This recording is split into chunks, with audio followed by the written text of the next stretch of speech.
Hi everyone, welcome back to my channel. In today's video, I'm going to talk about the life and the martyrdom of Saint Stephen. In my new video, subscribe to this channel to see more updates and new content below.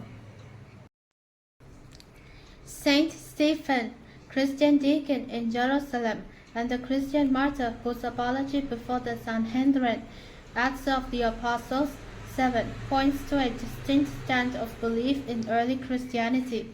His defense of his faith before the rabbinic court enraged his Jewish audience, and he was taken out of the city and stoned to death.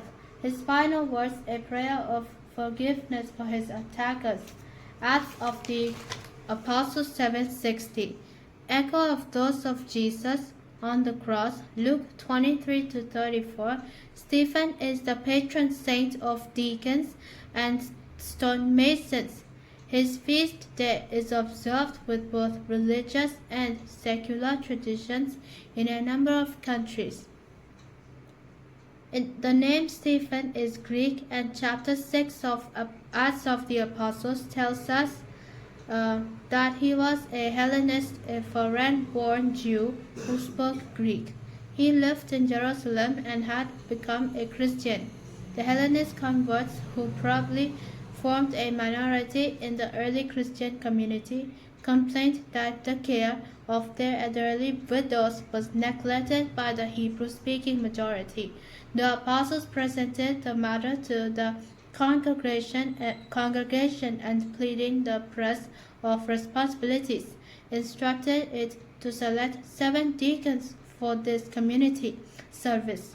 They were chosen and ordained, and Stephen, who became the best known of the 7, was recognized as a man with special gifts as an evangelist.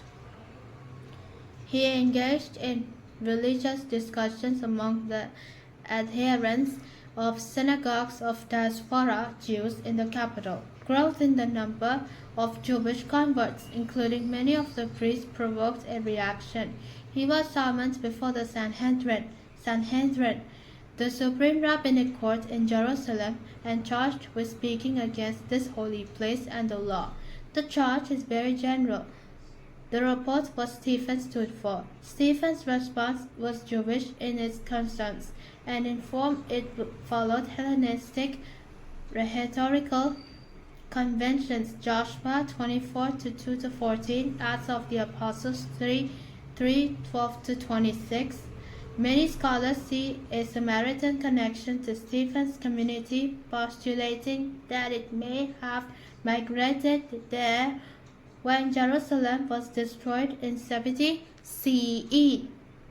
They assume that the speech may have been modified in its transmission through the years between its delivery and its incorporation in St. Luke's text, which appears as Acts of the Apostles. In any event, what Stephen seems to say about temple and law would not have displeased Samaritan.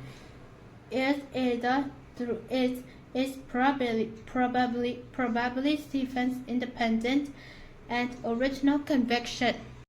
Stephen was bitterly opposed to the temple in Jerusalem and its sacrificial cult. He revered the law of Moses, but considered the temple cult an illegitimate part of it. For Stephen, Moses was both ruler and deliverer. Acts of the Apostles 7:35. He had delivered living oracles, the true law, and he had promised that God would raise up another prophet, Jesus, as he had raised up Moses 7:37. Stephen seems to think of Jesus as the restorer of Mosaic religion in his disclosure. He sets Aaron over against Moses, the temple over against the tent, and Solomon, who built the temple, over against David, who was persuaded not to. For Stephen, the building of the temple was a bit of idolatry comparable to Aaron's golden calf. The Most High does not dwell in houses made with hands. 7:48. Stephen's feelings about the temple seem to have been more completely negative than those of the first Christians. Generally, the latter, including St. Paul, continued to frequent it. Its sacrificial rites served in many ways to shape the theological interpretation of salvation through the death of Jesus. On the other hand, it has been suggested that he may have been the first to anticipate the return second coming of Jesus. In a moment of rapture at the close of his apology, he saw the heavens opened and the Son of Man standing at the right hand of God, the title Son of Man. With its intensely eschatological apocalyptic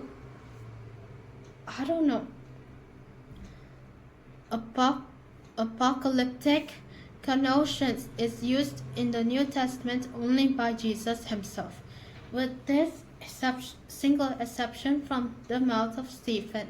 For St. Paul, Jesus had brought deliverance still awaits the rebirth of the Mosaic tradition in its purity. Through Stephen was an intensely committed follower of Jesus. His faith may have rested as much on the old basis as on the new.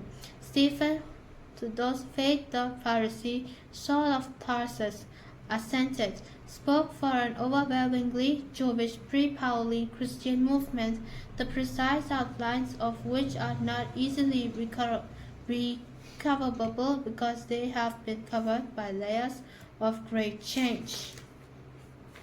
His feast day is on December 26th.